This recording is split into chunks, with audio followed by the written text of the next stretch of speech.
on the field. So pretty much anything that's not grass or dirt is in the vicinity of the man up here in the press box with us right now. And as we were talking going into the break, as Willy Collado climbs the hill for Fayetteville, replacing Tommy DeJunis, you're a Northeast native, a Philly native, and there is a ton of baseball and minor league baseball just in that vicinity. A ton of teams in the AA Eastern League. There's a good chunk of teams in the International League up there, and then, of course, you've got the entirety of, say, the New York Penn League, and then a good chunk of the South Atlantic League up there. So that's a good place to start, of course, for a lot of that, but that's not where you wrap up, because you go across the country. Of course, you still got to see 2 new ballparks this year, as you've been to all of them, except those 2 new ones now, the one in Amarillo and the new one in Vegas. What are just some of like the main experiences that you take for the fan perspective in terms of the food, the entertainment, and some of the promotions? I'm just trying to soak in, wherever I go and kind of sort of reflect it back to the best I can as a guy who has a, limited range of time and obviously not being a local. And that is, as you're right, I grew up in Pennsylvania and I live in New York City, so there's a lot to explore in that area. The first offering is a hearty cut and a miss to Oscar Gonzalez, who's 2 for 3 today, a pair of singles both to center field, one of them driving in 2 runs as Fayetteville trails 4-2. So maybe a deciding batter right now with Willy Collado after Tommy DeJunis went 2 1/3 innings as Collado fires strikeout or half. Again, here with Ben Hill from minorleaguebaseball.com, and this is your first stop of your first trip this season, so you're starting off the bat with one of the 3 new ballparks this year, and then just tell the fans where you're going after this. Yeah, I mean, so last year I started traveling, kind of officially in 2010, and kind of like, to your earlier point, one of my favorite things about it was getting out of the regions of the country which I knew the best. Yes. Having been from the Northeast, college in Pittsburgh, that's one of the best things about minor league baseball. And I know it's tough to sometimes travel, and I'm fortunate to do it professionally, but I really think baseball fans, or just fans of Americana and America, should think of minor league baseball as sort of a contextualizing base for their American travels. Of course, Here's a big cut and a miss, and Gonzalez is down on strikes. Collado off to a good start, a beauty of a slider up and away. First strikeout for Collado after Tommy DeJunis struck out 2 in his 2 1/3 scoreless frames. That's now 7 overall for Fayetteville pitching.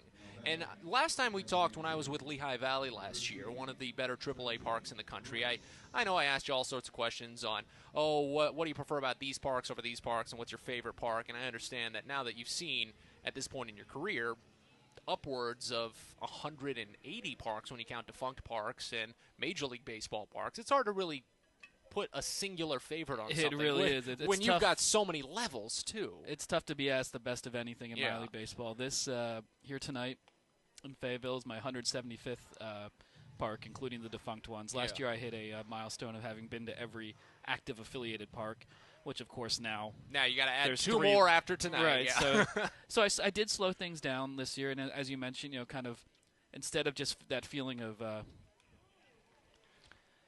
I got to get everywhere. Yeah. Now and just I'll do a manic trip one night at hope for good weather and just go bam, bam, bam, bam, bam through a region.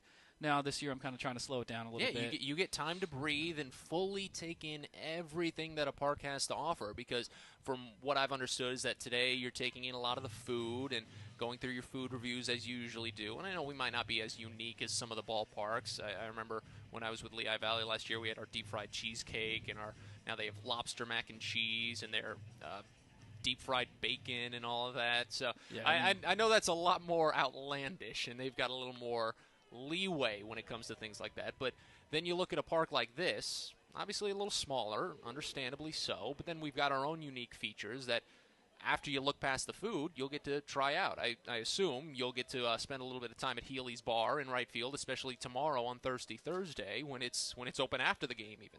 Yeah. It's going to be a lot of fun. Another strikeout here for Willy Collado, this time of Trenton Brooks.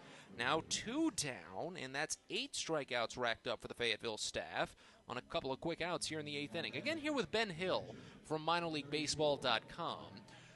Now, so what is your trip after this? I know you do go to Lynchburg. You go to Richmond after that to the Diamond. That's correct. So yes. I as you mentioned, I got to slow things down. I did some food stuff today. I have a designated eater in every ballpark I visit, and Met with her for a while, and so that was a lot of the focus. I think tomorrow, I had a little bit of a tour earlier today, but I think tomorrow I'm going to try to finagle a little bit more of a tour, try to have some more video elements, get more of that together.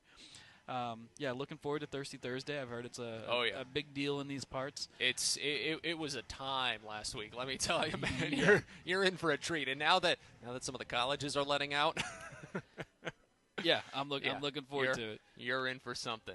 Here's a called strike on the inside half to Mike Rivera, who's 0 for 3 today, and Collado 1 pitch away from a perfect frame on 3 strikeouts.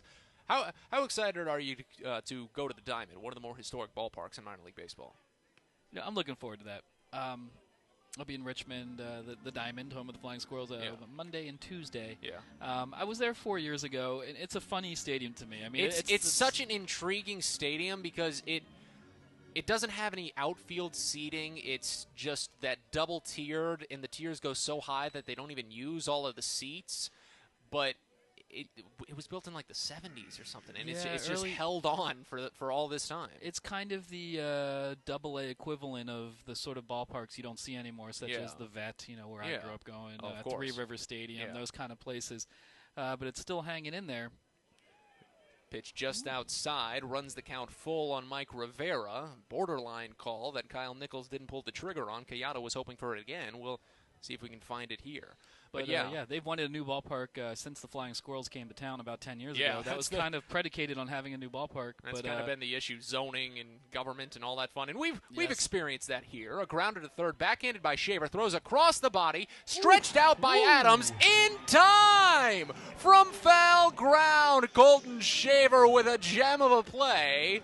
And it brings us to a close here with Ben Hill after 7.5 frames. Ben, before we get too far and wrap things up,